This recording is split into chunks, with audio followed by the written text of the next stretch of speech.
1971 का भारत पाक जो युद्ध हुआ था, उसके बाद भारत में शिमला समझौते पर संधि हस्ताक्षर किए गए थे। इसे ही शिमला समझौता कहते हैं। इसमें भारत की तरफ से इंदिरा गांधी और पाकिस्तान की तरफ से जुल्फ़िकार अली भुट्टो शामिल थे। यह समझौता भारत और पाकिस्तान के बीच दिसंबर 1971 में हुई लड़ाई के बाद किया गया था, जिसमें पाकिस्तान के 90,000 से अधिक सैनिकों ने अपने लेफ्टिनेंट जनरल नियाजी के नेतृत्व में भारतीय सेना के सामने आत्मसमर्पण किया था। वो कैसे भूल सकते हैं कि 90,000 की 90,000 की फौज ने आत्मसमर्पण किया था भारत के सामने, है ना। और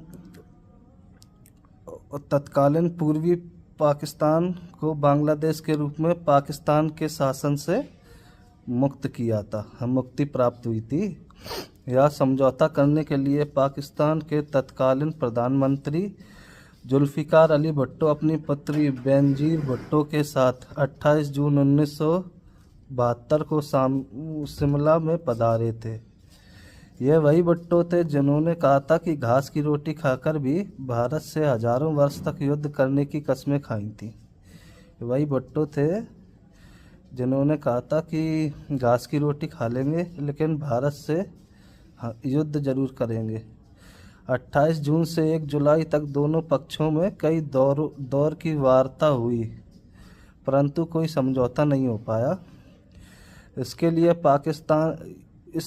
ये भी पाकिस्तान की अपनी हठधर्मी की वजह से ही हुआ था। तभी अचानक 2 जुलाई को लंच कर रहे थे।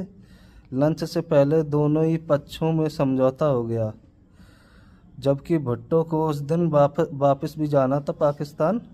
इस समझौते पर पाकिस्तान की ओर से भुट्टो और भारत की ओर से इंदिरा गांधी जी ने हस्ताक्षर किए थे उस समय। यह समझना कठिन नहीं है, कठिन तो कैसे होएगा कि यह समझौता करने के लिए भारत के ऊपर किसी बड़ी विदेशी ताकत का दबाव भी नहीं था। अपना सब कुछ लेकर पाकिस्तान ने एक